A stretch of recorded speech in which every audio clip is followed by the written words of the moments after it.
बहुत समय पहले की बात है। एक छोटे से गांव में दो बचपन के दोस्त रहते थे, रघु और मोहन। दोनों का बचपन साथ बीता था। खेलना, कूदना, पढ़ना सब मिलकर करते।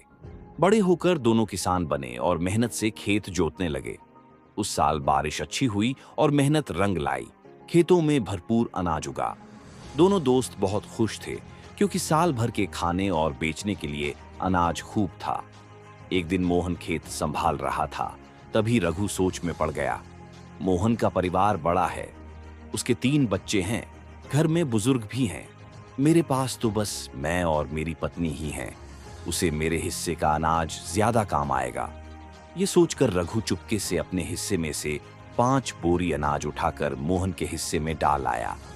रात को जब मोहन खेत देखने आया तो उसने ढेर देखकर सोचा, रघु तो अकेला है, उसके बच्चे नहीं हैं। बुढ़ापे में वही अपने लिए संभालेगा। मेरा परिवार तो मिलकर मेहनत कर लेगा, उसे ज्यादा जरूरत है। ये सोचकर मोहन भी अपने हिस्से में से 5 बोरी अनाज उठाकर रघु के ढेर में डाल आया।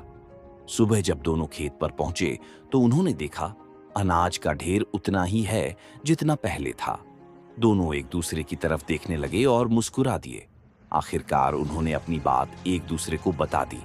उनकी आंखें नम हो गईं और दोनों ने महसूस किया कि असली खुशी सिर्फ अपने लिए रखने में नहीं, बल्कि दूसरों के बारे में सोचने और देने में है।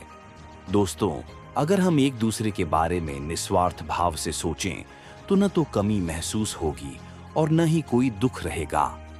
प्यार और अपनापन बांटने से बढ़ता है।